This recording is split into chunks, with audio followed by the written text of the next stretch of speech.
जिंदगी के सफर में जिंदगी के सफर में मुश्किलें बहुत हैं। जिंदगी के सफर में मुश्किलें बहुत हैं, लेकिन लेकिन मेरे पास दुआओं का खजाना भी बहुत है। ये शब्द आज के मेहमान के हैं। सर का नाम है के एन मेवा फरोश, डॉक्टर के एन मेवा फरोश, जो होम्योपैथी के क्षेत्र में पिछले 35 सालों से उल्लेखनीय कार्य कर रहे हैं। और सर ने आज तक 50,000 पेशेंट्स को एक स्वस्थ जीवन की दिशा प्रदान की है। साथियों, हमारा सौभाग्य है कि डॉक्टर साहब आज स्टूडियो में मौजूद हैं, तो हम और आप डॉक्टर साहब से होम्योपैथी से जुड़ी तमाम जिज्ञासाएं दूर करेंगे, तमाम सवाल सर से पूछेंगे। तो मैं आप सबकी तरफ से डॉक्टर साहब को नमस्कार बोलता हूँ, स्टूडियो में आने के लिए धन्यवाद देता हूँ, और अब ये निवेदन कि अपना परिचय हमारे दर्शक साथियों को दीजिए सर। सर्वप्रथम मैं आपके चैनल के माध्यम से जी अपने हार्दिक प्रिय दर्शकों को जी नमस्कार करता हूँ। अरे वाह, हृदय से नमन भी करता हूँ जी जी, और उनको हार्दिक शुभकामनाएं मेरे इस पहले इंटरव्यू की जी ओर से देता हूँ। अरे वाह, अरे वाह, ठीक है। मेरा नाम डॉक्टर कैलाश नारायण मेवा फरोश है। जी, शॉर्ट में डॉक्टर के एन मेवा फरोश लिखता बिल्कुल हूँ। बिल्कुल बिल्कुल। अधिकतर सर मुझे डॉक्टर मेवा फरोश के नाम से जाना जाता है। जी हाँ, जी, ग्वालियर में फेमस है आप। जी बताइए। प्रथम दृष्टया मैं होम्योपैथी में ग्वालियर में ही मैं पढ़ा बड़ा एजुकेशन मेरी यहीं की हुई है। ठीक है, ठीक है। और लगभग एजुकेशन मेरी होम्योपैथी जगत में 81-82 से स्टार्ट हो गई। बिल्कुल बिल्कुल, ठीक है, ठीक है। मैं मेरी प्रथम posting Gwalior as a medical officer हुई। अरे वाह, अरे वाह। वो 88 पीएससी की है। अरे वाह, अरे वाह, अच्छा अच्छा। इसके बाद मैं काफी समय रहा, फिर मैं धार में भी गया, लेकिन ग्वालियर लौट के आ गया। जी, तो ग्वालियर लौट के आने के बाद में फिर मैं शिवपुरी जिलाधिकारी पहले बना। अच्छा अच्छा अच्छा। इसके बाद में वहां से फिर मैं पुनः ग्वालियर जिलाधिकारी अरे बना। वाह, अरे वाह, ठीक है। यहाँ से फिर मैं उप संचालक डिप्टी डायरेक्टर आयुष के पद पर, ठीक है, भोपाल शासन में जी राजधानी पहुंच गए आप। वहाँ पहुंचा। जी जी जी। वहाँ मैंने शासन की तरफ से जो भी काम हुआ जी जी जी, चिकित्सा सेवा में, चिकित्सा सेवा नहीं, वहाँ प्रशासनिक सेवा प्रशासनिक रही। अब वहाँ तो पूरा शासन पूरा हेल्थ करिकुलम बनाना पूरे, और मुझे फार्मेसी डिपार्टमेंट स्टेट के लिए पूरा स्टेट है ना, यानी पूरा है फार्मेसी डिपार्टमेंट में मुख्ता मेरे को मिला था। अच्छा, फिर पुणे ग्वालियर से, पुणे ग्वालियर फिर मैं एक्चुअली क्या है 31 अगस्त 2024 में रिटायरमेंट हो गया। जी जी जी। रिटायरमेंट होने के बाद फ्री, ठीक है, लेकिन मुझे कोर्ट के माध्यम से, अच्छा, शासन ने पुनः आपको, शासन ने 3 साल का मौका हमें फिर सेवाएं आपकी लेना शुरू कर दिया। जी जी जी, दिया। तो मैं अभी जो है आज भी आप शासकीय सेवा में हैं? शासकीय सेवा में हूँ। मैं शासकीय होम्योपैथिक डिस्पेंसरी दर्पण कॉलोनी में पदस्थ, वहाँ आपके as a senior medical officer नियमित आप सेवाएं दे रहे हैं। समय रहता है 10 से 5 रहता है। अच्छा, ये बताएं डॉक्टर साहब, होम्योपैथी से जुड़ाव कब से हुआ यार, और क्यों हुआ? होम्योपैथी से जुड़ाव जी मूलतः एक्चुअली नाम तो सुना था लेकिन जानता नहीं था। जी जी जी जी जी, नाम सुना था जी। हमारे बड़े ब्रदर एमबीबीएस कर चुके थे। अच्छा, उस समय वो इंटर्नशिप में थे जी।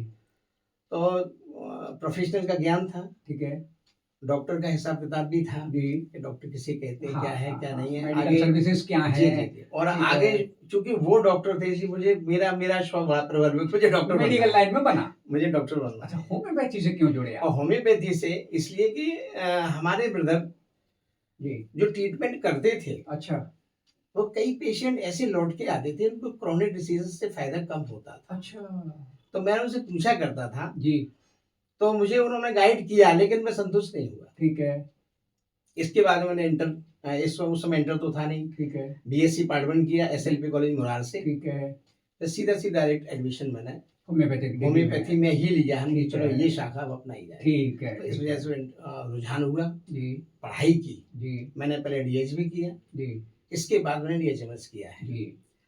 डीएचबी के बेस पर मैं वहां से निकला तो हमें ग्रेडेड कोर्स में एडमिशन मिला डीएचएमएस में जी। एडमिशन होने के बाद जब क्लियर किया तो फिर मैंने पीएससी फाइट किया। ठीक है। पीएससी फाइट में मेरा मेडिकल ऑफिसर होम्योपैथी के अरे लिए वाह, होगा। अरे वाह, अरे वाह। तो नवंबर 88 की मेरी पोस्टिंग है। जी जी। अच्छा, ये बताएं डॉक्टर साहब की सर। विशेषताएं क्या है होम्योपैथी की जो आपने इसको सिलेक्ट किया था? सबसे बड़ी विशेषता पढ़ने के बाद जो मुझे समझ जी, में जी, आई है वो जी। ये है हाँ कि एलोपैथी बनस्पत जी। होम्योपैथी, हाँ। जहाँ एलोपैथी समाप्त होता है अच्छा। एज ए मेडिसिनल, ओके वहाँ होम्योपैथी कार्य से शुरू होता है। ओके। ये अच्छा तो ये स्थिति है। अच्छा। जहाँ तक ऑपरेशन वाले केस का जी सवाल जी है, जी जी जी। क्योंकि शासन ने अभी हमारे होम्योपैथी में अभी इतनी कॉलेज में इतनी व्यवस्थाएं नहीं है जी हम वहाँ पर ऑपरेशन कर सकें। जी ये तो ऑपरेशन एलोपैथी करने के बाद जो कॉम्प्लिकेशंस पैदा होते जी हैं, जी जी जी जी। वो कॉम्प्लिकेशंस अधिकतर जी। अगर वो होम्योपैथी के बाद पेशेंट आता है जी तो 100% उनको रेमेडी देते हैं। 100% क्यूरेबल है। जी जी जी जी। पहली बात। पहली बात। दूसरी बात ये है कि वो खाना खाने के बाद में डोज बताते हैं। हाँ, हम खाना खाने से 1 घंटे पहले एम्प्टी डोज स्टमक डोज बताते हैं आप लोग। जी, जी जी, जी जी, जी सर। जी। और डोजेज में भी अंतर है, हाँ, डोजेज में भी अंतर है। यानी इसको बच्चा भी ले सकता है, हाँ, छोटे छोटे yes, पिल्स होते हैं आपके बिल्कुल, यहाँ, बिल्कुल। बुजुर्ग ले सकते जी। हैं, कोई साइड इफेक्ट नहीं है। Homoeopathy dose as per condition जी। एज एज ग्रुप, वेट कितना है पेशेंट का, वेट जी जी जी प्लस जी। व्हाट टाइप ऑफ डिसीज, हाँ, उसके आधार पर आपने जैसा बताया उसका लाइफस्टाइल कैसा है वो भी आप लोग ऑब्जर्व करते हैं। वो ये रहता है।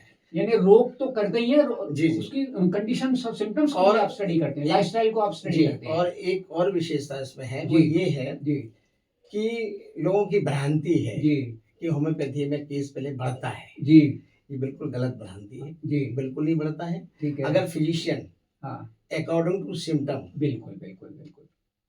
सिलेक्शन ऑफ रेमेडी जी अकॉर्डिंग टू सिम्टम, बिल्कुल। अगर रिपर्टाइज करें, सिलेक्ट करें जी जी जी जी जी। और संबंधित डिसीज के आधार पर एज ग्रुप को देखते हुए, बिल्कुल, पेशेंट की बिल्कुल। कंडीशन को कंडीशन देखते को हुए देखते हुए अगर रेमेडी की पोटेंसी सिलेक्ट करता है जी तो डिसीज कभी बढ़ती नहीं, बिल्कुल। कभी नहीं बढ़ती। किस मात्रा में देना है, किस बिल्कुल, बिल्कुल। अंतराल में देना है, जितने अनुभव मैंने पाया है, जी। तो मैं नहीं समझता हूँ कि आज तक एक मरीज ने भी हमसे शिकायत की कि सर हमको ये बढ़ रहा है, ये हो रहा है, वो हो रहा है। एकाध दुक्का 1-8% केस, 1-8% भी नहीं, एकाध दुक्का केस अगर कोई होता भी है तो उसको क्या करता हूँ कि 3 टाइम का डोज है, उसको फिर 2 टाइम करा देता हूँ। जी जी जी। कभी कभी सिम्टम जरूरी नहीं है कि हाँ, हमारे द्वारा वो सिम्टम relate- सारे के सारे जी, टैली जी। सही और हुए पेशेंट ने हैं आपको नहीं और बताया, पेशेंट ने अगर नहीं बताए कुछ तो रह उसमें गया। ये प्रॉब्लम ये रहती जी जी जी। तो उसकी थोड़ी एंजाइटी रहती है पेशेंट साइन को। जी, का मतलब होता है जी डॉक्टर के द्वारा पूछे गए जी और सिम्टम का मतलब होता है पेशेंट के द्वारा बताए गए। दोनों को अगर टैली Combinate करते हैं, करना हाँ, दोनों को पड़ेगा। टैली करने के बाद में सिलेक्शन ऑफ रेमेडी अपने पास सामने तब आता है। दवाइयों का सिलेक्शन होता है, चयन होता है, फिर उनको जी, पूरे। अच्छा, प्रिकॉशंस क्या रहते हैं डॉक्टर साहब? प्रिकॉशंस में सबसे बड़ी बात तो ये है जी।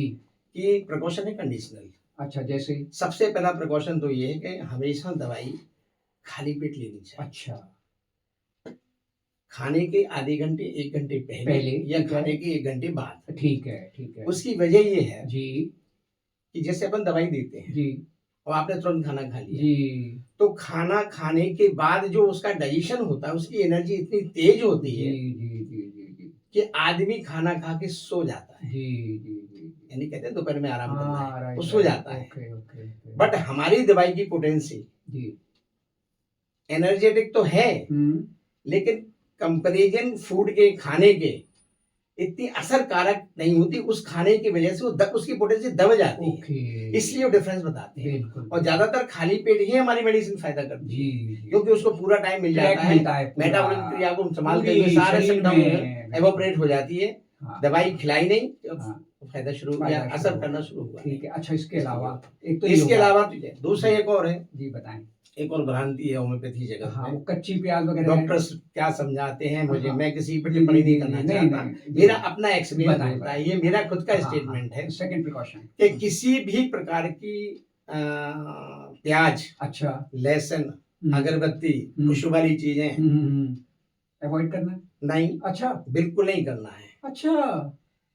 बस ये हाँ। है कि 1 घंटे पहले हाँ और 1 घंटे बाद तक कुछ खाना खाएं। अच्छा, उसकी मेन वजह एक और है कि जो हमारा जो मेडिसिनल फूड फॉर्म होता है, मेडिसिन का फूड फॉर्म लिक्विड फॉर्म होता है, वो पहुंचते ही इतना तेजी से असर करता है कि अगर उसके बनस्पत और चीजें हमारे पेट में डली हुई हैं तो उससे दब जाए, इफेक्टिवनेस कम हो जाती है। इसलिए कहें कि उसका इसको डिस्टेंस पूरा ट्रैक मिलना चाहिए। यस, पूरा ट्रैक मिलना। ये दूसरी प्रिकॉशन होगी। दूसरा और कोई तीसरा प्रिकॉशन सबसे बड़ा ये है कि परहेज बताते हैं। हाँ, बताएं। हाँ, परहेज में ये है कि आपको एक तो खुशबू वाली चीजों का आपके बारे में बोल ही दिया है। दूसरा एक और परहेज में आता है, बताएं। वो ये है कि आपको लिक्वर वगैरह, हींग है, नशे की चीजें हैं, नॉन वेज, बीड़ी वगैरह है, नॉन वेज वगैरह है, स्मोकी चीजें हैं। तो इस पे मैं ये कहूंगा कि प्रिकॉशन कंडीशनल होता है as per disease, as per symptom. बिल्कुल। पेशेंट से हमेशा सर ये कहते हैं कि आपको, मेरा स्टेटमेंट है ये कि आपको किस चीज से नुकसान है, और जिस बीमारी से आप ग्रसित हैं वो क्या क्या चीज खाने से वो बीमारी आपको बढ़ती है, वो रोकें। पहले डॉक्टर से ना पूछेगा हम क्या खाएं, आप खुद बताएं। पहली बात आपका शरीर है, तो जिस चीज से उनको नुकसान हुआ है और जिस चीज से खाने से उनको बीमारी बढ़ती है, उसको हम कुछ दिन के लिए, उसको अवॉइड किया, कुछ समय के लिए बंद कराते हैं, जब तक हमारा ट्रीटमेंट चल रहा है अथवा जब तक उससे कोई फायदा ना हो गया। बिल्कुल। और मेरा खुद का एक और है प्रिकॉशन में, जिस चीज से हमने उसको मना किया है परहेज के रूप में, ठीक है, जब वो ठीक हो जाता है ना सर, हम वही चीज खिलवाने की कोशिश करते हैं। अच्छा, ताकि वो रिवर्स ना हो। फिर मतलब क्या निकला? जी। अगर हमने आपको मेडिसिन ने अपना काम कर दिया, मेडिसिन आपने, अब हम ये जानना चाहते हैं वो मेडिसिन आपकी बॉडी में इफेक्टिव कितनी है। वो कितनी इफेक्टिव होने के नाते अब वो चीज हमने, ऐसा तो नहीं कि जिंदगी भर हमने आपको परहेज में रखा, तो मतलब अगर वो जिंदगी भर परहेज रखेगा तो अल्टीमेटली बिना मेडिसिन के तो वैसे ही ठीक हो जाएगा। बिल्कुल। फिर आपने सोचिए, अब लोगों का क्या वो जाने, मेरा अपना एक्सपीरियंस है और मैंने ऐसा करवाया है। तो इसलिए आफ्टर सम टाइम अगर मान लो फिर से कोई बीमारी रिवर्स होके आती है, ठीक है, तो फिर हम कुछ दिन के लिए परहेज करवाते हैं। ठीक है, परहेज करवाने के बाद में वो मेडिसिन खिलाते हैं, हेल्दी होने के बाद, और कंप्लीट मैं ये समझता हूँ कि शायद अभी टाइम लगेगा इसमें और ठीक होने में। व्यक्ति अपनी जिंदगी अपने अनुसार गुजार सकता है। जी। अच्छा, ये बताएं, एक और मैं सर बताना चाहूँगा, एक प्रिकॉशन बताना चाहूँगा। जी हाँ, कि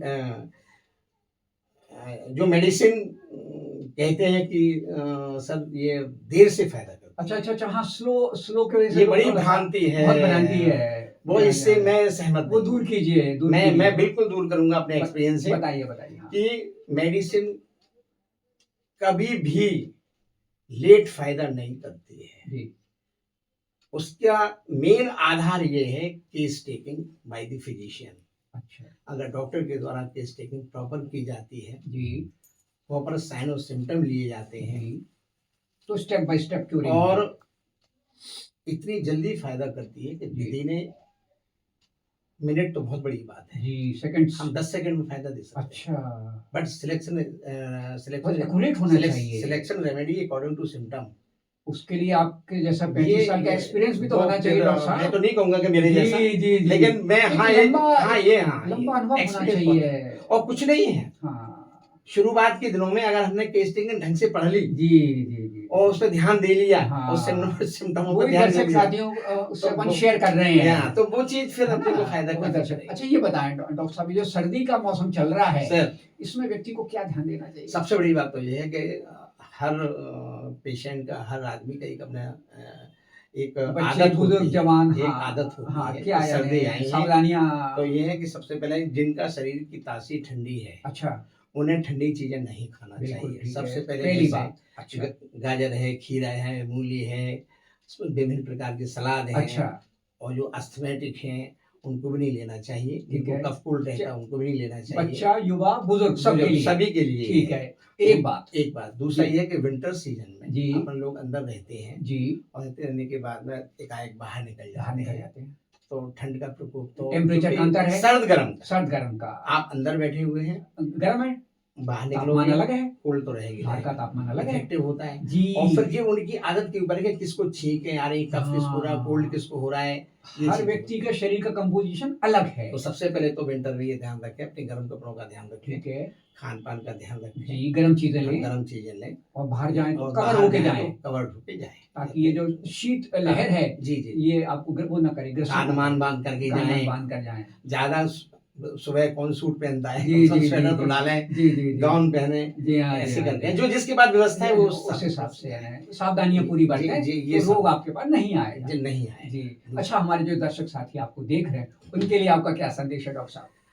सभी दर्शकों से हमारा ये निवेदन है जी कि किसी भी डिसीज में जी घबराएं नहीं, पहली बात तो। हर बात पैटर्न न करें जी घबराएं नहीं हाँ, पैनिक ना हो, और पैनिक भी ना हो, हर समस्या का समाधान है और किसी भी पैथी में जाने से पहले जी जी जी जी जी अगर इमरजेंसी कोई खास नहीं है, जी कोई सर्जिकल केस नहीं है, बिल्कुल बिल्कुल, तो कृपया करके एक मौका होम्योपैथी को जरूर दिया जाना चाहिए, बिल्कुल दिया जाना चाहिए। और होम्योपैथी को थोड़ा सा टाइम भी दें, सब्र रखें, सब्र रखें, ध्यान रखें, जी जी फिर देखें आप होम्योपैथी का क्या कमाल है। बिल्कुल बिल्कुल सबसे बड़ी बात दुख और दूसरी बात ये होती है जी कि संदेश में तो घर का प्रिकॉशन मैं जरूर बताना चाहूंगा कि व्यायाम जी, से संबंधित मूवमेंट, मूवमेंट शरीर को मूवमेंट देना ये जरूरी अगर है करेंगे आप जी, जो जी। जितना चाहे जी जो अवेलेबल हो, जी, जितना जी। आपके पास टाइम हो, जी अगर व्यायाम सुविधानुसार व्यायाम से जुड़े रहेंगे जी तो संभवतः कोई डिजीज आएगी पूरे भी नहीं, शरीर को यानी तो सब दूर रहेंगे, कहीं कोई दिक्कत अच्छा, नहीं। जो दर्शक साथी आपसे संपर्क करना चाहें जी तो उनके लिए आपका संपर्क भाई सूत्र क्या है? हमारा मोबाइल नंबर है बताएं बताएं 94257 94257 42137 42137। ये हमारा मोबाइल है, यही हमारा व्हाट्सएप है। अच्छा, इस पे जो व्यक्ति ग्वालियर के बाहर के हैं, पूरे हिंदुस्तान के लोग आपको हाँ, देख रहे हैं, सुन रहे हैं, वो आपसे संपर्क कर सकते ये हैं, 100% परामर्श ले सकते हैं। यस कोई निश्चित अवर्स हैं आपके कंसल्टेशन के? हमारे कंसल्टेशन कवर्स ये हैं कि वैसे फिलहाल जब तक अभी मैं ड्यूटी पर हूँ जी 10 से तो 5 सुबह 9 से लेकर के अच्छा और शाम 4 बजे तक शाम 4 बजे तक मैं ठीक भी है, रहता हूँ। ठीक है। 4 बजे के बाद फिर 1 घंटे खाना वाना खाना ठीक है, ठीक ठीक है 5 बजे के बाद दूसरे दिन जी सुबह 9 बजे तक ठीक है। I am ready. अच्छा यस 24 आवर्स तो ठीक नहीं है। कह सकते, ये ड्यूटी टाइम छोड़ करके बाकी जी। मैं हाजिर हूँ। बिल्कुल आप उपलब्ध हैं हाँ, और यानी मेरा ये परामर्श शौक देने है। के लिए। अच्छा मेरा ये शौक है कि जी। अगर बाहर से कोई टेलीफोन आता है जी हाँ जी हाँ जी हाँ जी। देयर इज नो कॉस्ट, अरे वाह ठीक है, कंसल्टेशन की कोई कॉस्ट हमारी नहीं रहती। मोबाइल पर ठीक है जब हमारे पेशेंट हमारे घर आते हैं जी जी जी तो उनका हमारा पहली बार में 500 रुपीज हमारा जी परामर्श शुल्क है। जी अब कब रिपीट होता है जी वो बात की बात है। एक्चुअली क्या है कि जितने दिनों तक जब अपन पेशेंट को ट्रीटमेंट करते जी हैं हाँ। तो संबंध अच्छे ये हो अपनापन जाते हो हैं, जाता है, तो सब जी हाँ, चलता जी रहता हाँ, है। जी हाँ। ये हमारा जी बहुत बढ़िया। बाकी है। तो साथियों, ये थी डॉक्टर साहब से मुलाकात और मुझे उम्मीद है बातचीत आपको पसंद आई होगी और आप सब भी डॉक्टर साहब से संपर्क करेंगे व्यक्तिगत रूप से, टेलीफोन से, नेट के जरिए और अपनी समस्या का समाधान प्राप्त करेंगे। इन्हीं शब्दों के साथ मैं आप सबकी तरफ से डॉक्टर साहब को पुनः धन्यवाद देता हूँ, नमस्कार देता हूँ और निवेदन करता हूँ कि भविष्य में भी आते रहिए, बिल्कुल हमारे दर्शक साथियों को कुछ टिप्स देते रहिए। हाँ, जी बहुत बहुत धन्यवाद जी। आपका sir, thank you very much.